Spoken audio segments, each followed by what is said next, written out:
Law that the testimony you're about to give will be the truth, the whole truth, and nothing but the truth? I do. Okay, you can have a seat, and I do see that your attorney is present in the audience. Yes. And so state if you want to proceed with the voir dire. Judge, I believe that Ms. Reinhardt needs to voir dire the witness. Sure. I don't know where she's going with this, so for me to voir dire him wouldn't really bear as much fruit. Sure. So go ahead, Ms. Reinhardt.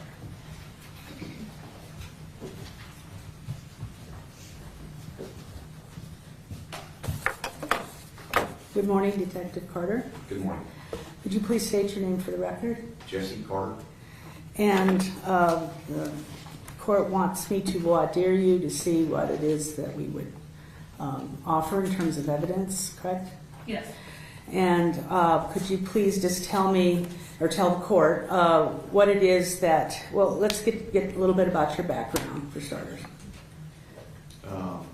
I started my career in 1979 with the Houston Police Department. And Judge, I'm extremely familiar with Detective Carter's background, so we can probably skip that. Yeah, I All think right. that we can skip it as well. Okay. So, Detective, you were associated with the case of State versus Luis Talamantes. Yes. And can you tell us what your role was in that case? So, at one point during the investigation, I was called into then Commander Burke's office, and I was ordered to conduct a review of the investigation up to that point. Was that by, was it Detective Burke? No, it was Commander. Commander Burke? And he ordered you to do that? Yes, ma'am. Okay. And then consequently, what did you do? I was provided what I was told at the time, the investigation up to that point, and the documents. And so I reviewed and went through the case up to that point. And kind of going back a little bit, when I had that meeting with Commander Burke, I told him that the only way that I would do it is that if I wrote up a review of what I would do and or that needed to be done if it was my case. Okay. Were you asked to do the case originally? Yes, it was. Okay. Well, it had already occurred, but I was asked to take over the case. Okay. And then in response, you offered to do a review? Yes, ma'am. Okay. Well, actually ordered to do a review? Yes, ma'am. Okay. And what did you discover in terms of, well, you did conduct the review of the case and the file. And what did you find? There was multiple interviews that needed to be done. There was several search warrants that needed to be done in regards to phones and media, social media. And I believe it was about a page and a half to 2 pages review that I wrote up that needed to be done. Okay. And so there were interviews that had not been done? Yes, ma'am. And what about those interviews did you think needed to happen, or what was missing in your opinion? They just hadn't been done. Okay. And at that point, there was several social medias and phones that needed to be done in regards to the search warrants. Okay. Okay. Do you remember about what date this was approximately? I don't, just off the top of my head. Okay. But the case had been indicted and was proceeding at that point, right? No. Oh, okay. No. So it was before indictment? Yes, ma'am. Okay. And so did you do any investigation of your own? I did get ordered by Sergeant Ingram to conduct an interview of Thomas Stavros Jr. In the case, just for the fact that I knew Tom Stavros, the father. Okay. He was a former sergeant with the New Mexico Department of Public Safety. Okay. Okay. Did you review an interview with Zachary Barrancas? No, I didn't. Okay. Did you, who were the case agents at that point in time when you were asked to, or ordered to do a review? Detective Mike Luna and Jose Sir. Okay, was Rick Ingram in that? He was involved in the investigation. He was the sergeant of the homicide unit at the time. Okay. Did you review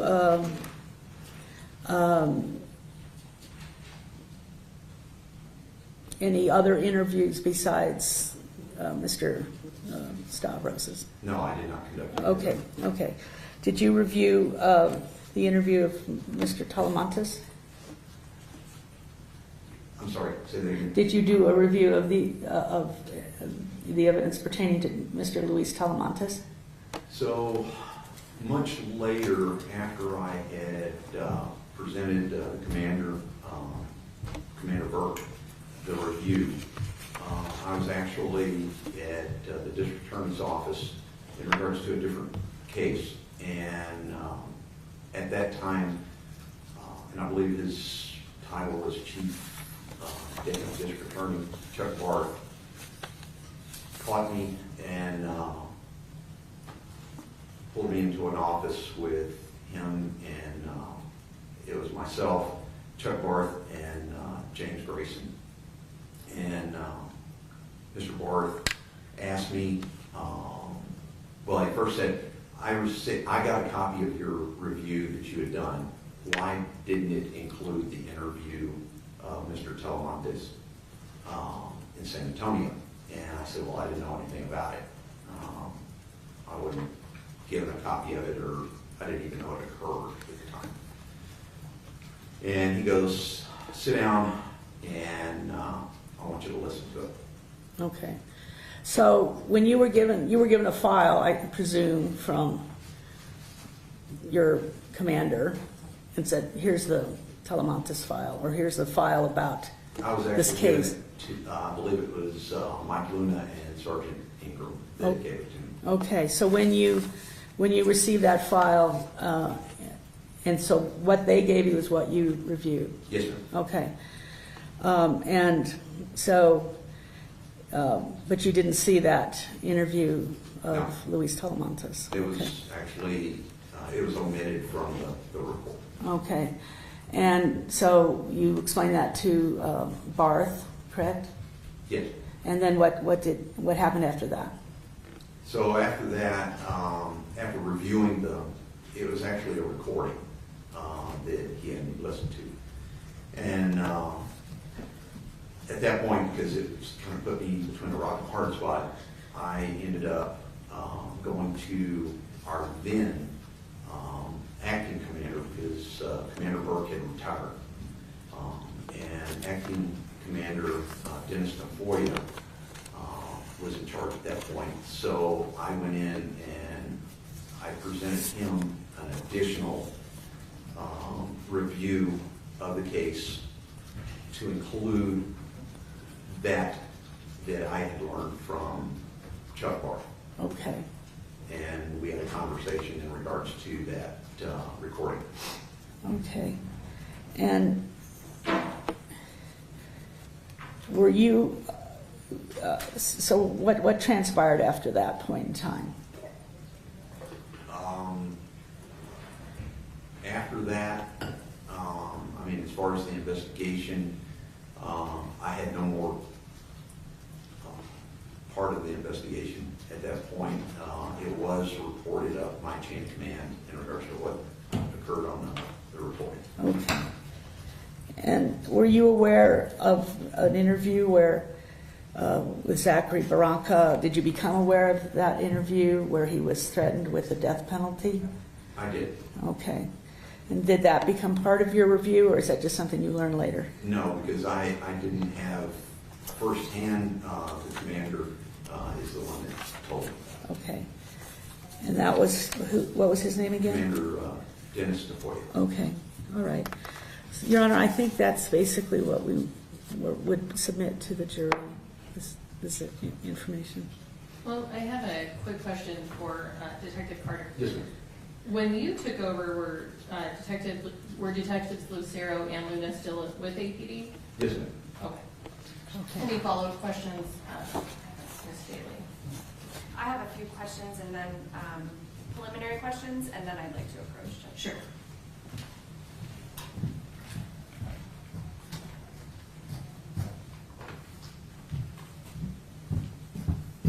Good morning, Detective. Good morning.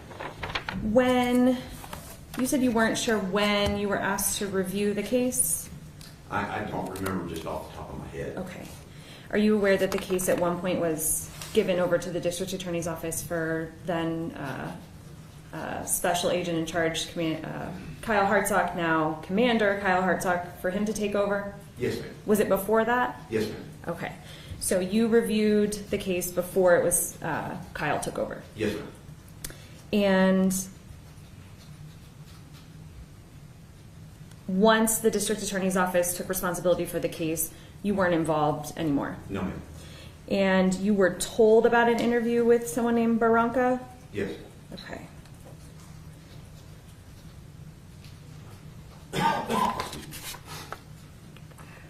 Do you need the water? I'm fine. Okay. Thank you. May we approach at this point? Do you want me to send out Detective Carter at this point, and you can proceed, or do you want to approach Judge? I think we can approach Okay. Judge. And I don't know if his attorney would like to approach with us or Okay. have Mr. any Rowley? say. I don't, he may not, I just.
That's what Michelle said.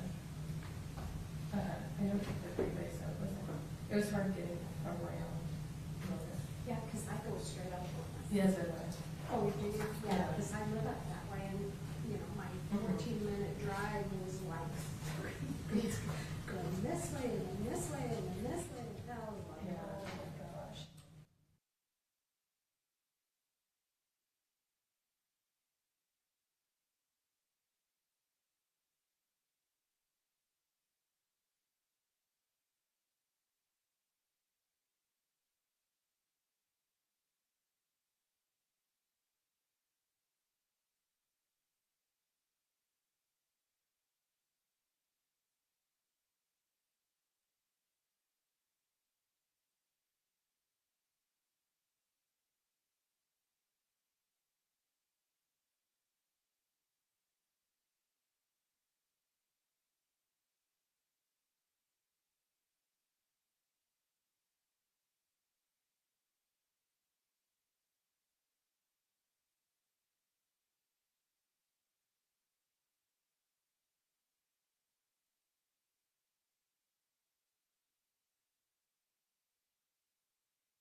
I have some friends that were going.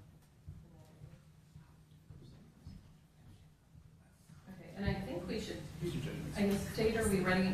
Let's go on the record. I'm saying a lot of things then on the record.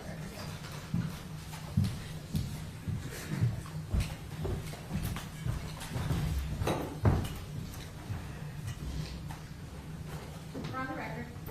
State, do we need to, or do you need to address anything before we bring in the jury?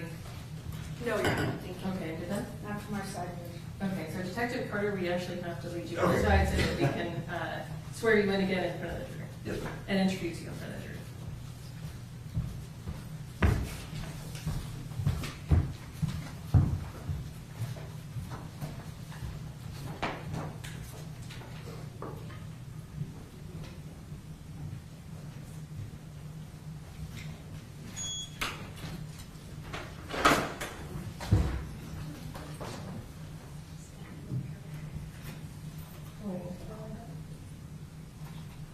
All rise for the jury.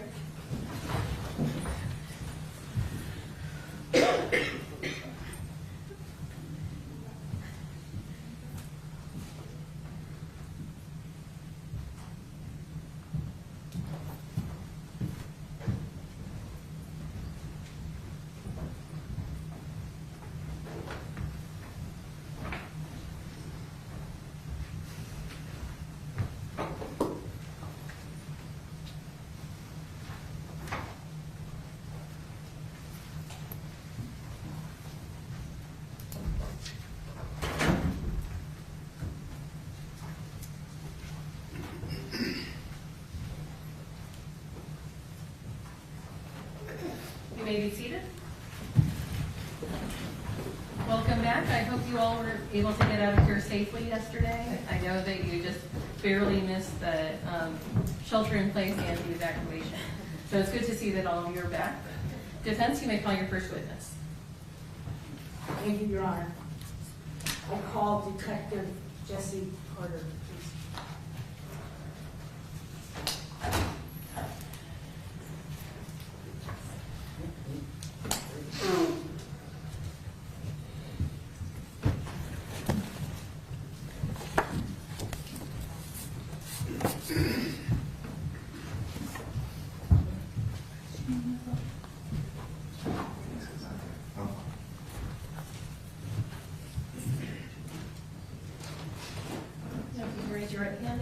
swear affirm under penalty of law that the testimony you're about to give will be the truth, the whole truth, and nothing but the truth? Yes, ma'am. Okay, now if you can have a seat, get close to the microphone, and say your name, spelling your last name for the court monitor to my right.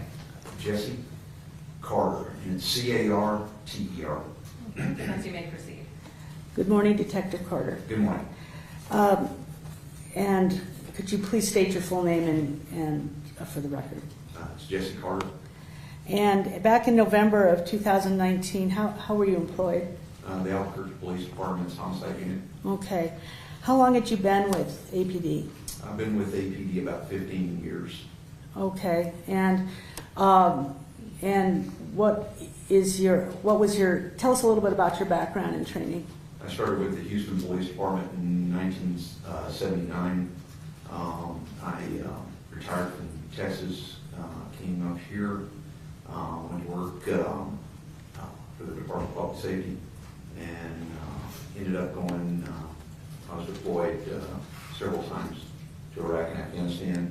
When I came back, I was asked to lateral over to APD, and I've been with APD since 2008. I worked pretty much every aspect of law enforcement, from patrol, tactical, and investigations from about probably 36, 38 years of that, from property crimes to homicide.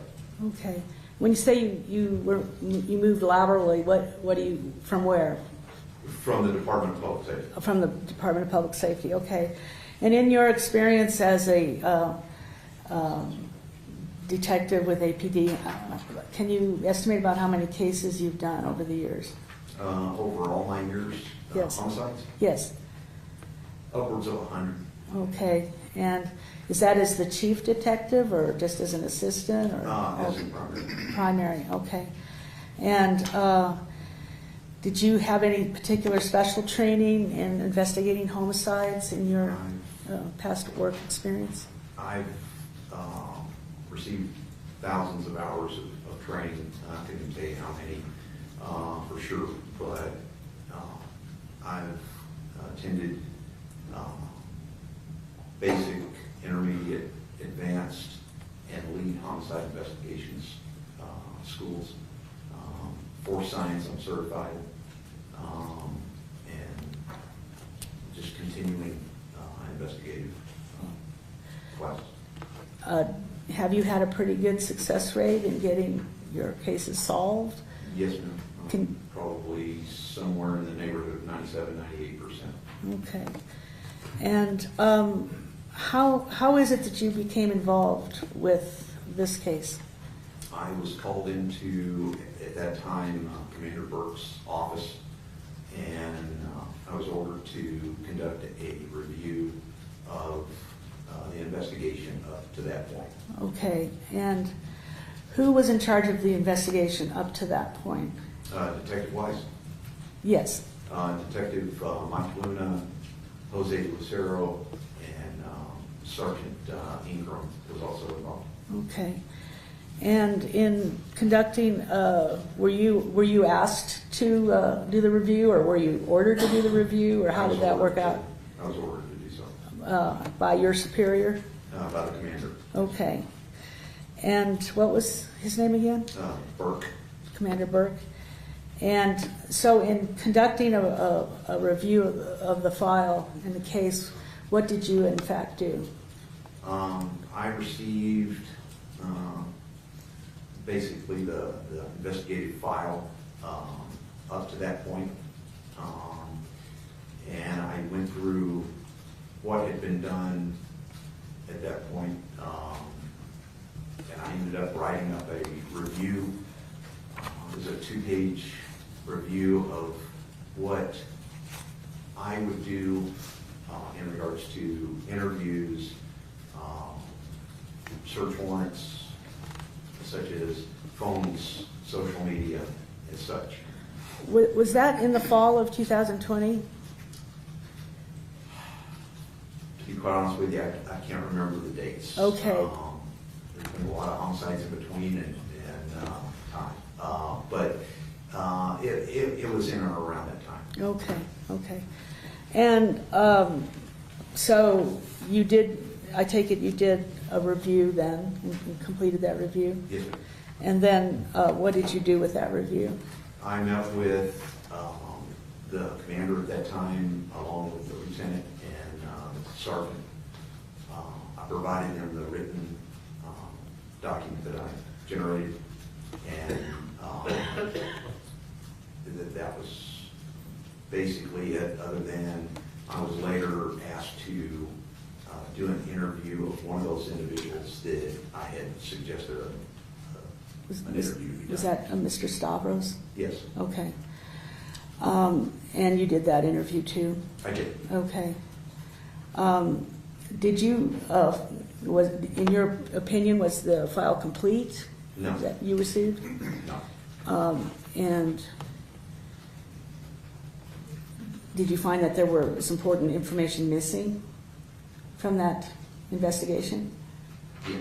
Okay, all right.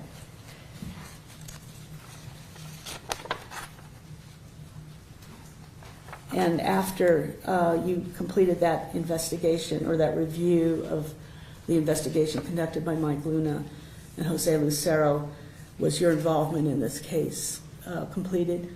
Yes, ma'am. Okay. I have no other questions, Judge. Okay. Any cross-examination, Ms. Stevens? Yes, Your Honor, thank you. Detective, you testified on direct that you're not sure of the date you were asked to review this case. No, ma'am, not. Oh, yes. It's- Is there anything that might help refresh your recollection, maybe some legal documents or your report? Yes, ma'am.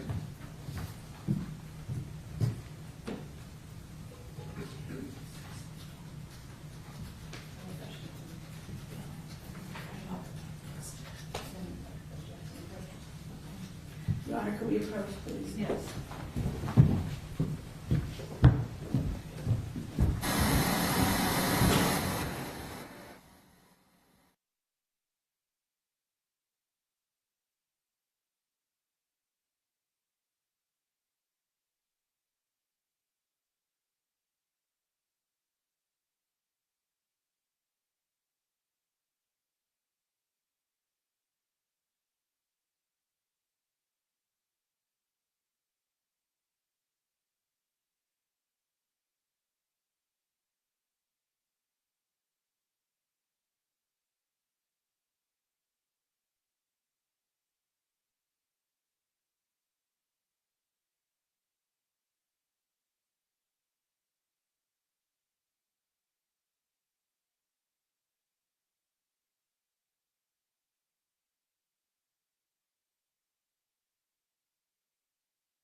Yes. Okay. Detective, around what date or around what time were you asked to review the Vigil file? March of 2020. So not the fall of 2020? Correct. Okay, and you were asked on direct, if you were asked or ordered to review that file. Being a police officer, do commanders normally ask favors of their detectives? They do, but this, at this point, because I didn't want to be involved in this case, Okay, he ordered me to. Okay. do it. commander's literally in his title. Is that fair? I'm sorry? He had the authority to ask Oh, you to review absolutely. this. Commander's literally in his name or his title. Okay.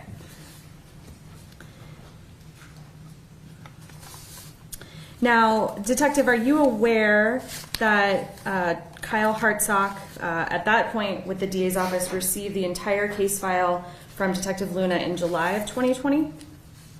I don't know when it was transferred. Are you aware that after you did your initial review of the case file at the time, that the case was subsequently transferred to the DA's office? I did hear that, yes. And you don't know what Detective Hartsock at the time received. Is that fair? Yes, So you don't know if whatever was missing out of your file, if Hartsock received that or not. out of my file. Whatever you said you said some things were missing, so you weren't a party to what was transferred to the DA's office. No. Is that fair? No, And once the case was transferred over to the DA's office and to now Commander Hartsock, you were not involved anymore with the investigation. Is that right? correct. So you don't know what cell phone information Commander Hartsock obtained or reviewed, No, and you don't know what internet, social media information Commander Hartsock obtained or reviewed, no, and you don't know what, if any, jail calls he may have found, no, and you don't know about his interview with any potential witnesses such as Isaac Ramirez. You weren't party to those. no, And you don't know what search warrants he may have issued. no, So fair to say, that was a long way of saying you didn't participate in that investigation at all. no. I had nothing to do with it until after I did the one interview and presented the commander with that review. Okay. May I have a moment, Your Honor? Yeah. No further questions, John? Any redirect? No, no. Okay. Detective Carter, at this time your testimony has concluded, and so you are free to go. Do not discuss your testimony with anybody until you're released from your subpoena. Yes, sir.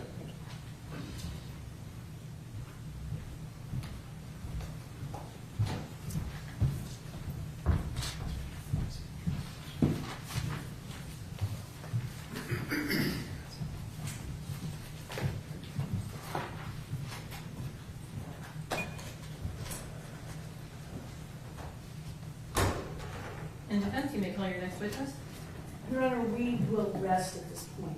Okay, so to the jury, at this point, I realize that it's 9:34, but we are going to prepare some things outside of your presence, and so if you can come back at 1:30.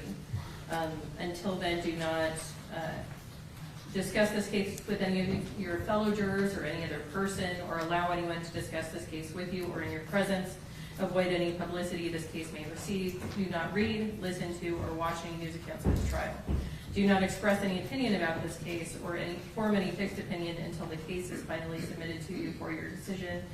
Be back by the elevators by 1:30. All rise for the jury.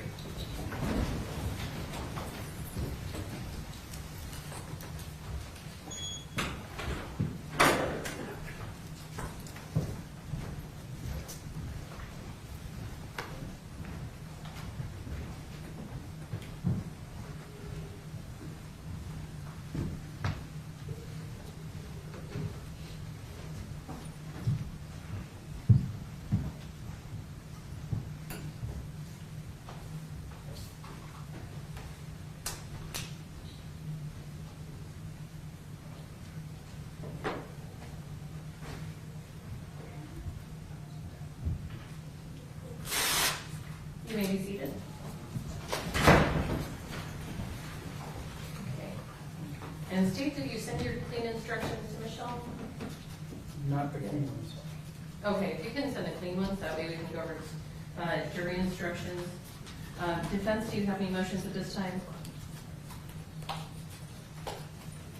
Judge, I would just want to renew my motion for directed verdict with respect to, I don't want to really re-argue what I did yesterday, but for the record, we would just make, to renew our motion for directed verdict on the same issues that we discussed yesterday. Okay, I will deny the motion to reconsider the motions for directed verdict. I find that the state has made it a showing in the light most favorable to the state for all of the charges in the indictment to get to the jury. Now, as far as the jury instructions, how long is that going to take you, Mr. Durham? We just gotta make clean copies for you, so it's gonna take probably about 15 minutes or so. Okay, so we will be in recess. Once I get them, I'll put them together, and then we'll come down and talk about them in the order that they should be in. So we'll be in about a 15-20 minute recess. Thank you all. And Your Honor, Off record. we also sent the court our. I have your clean copy. Okay. Just gonna go through it.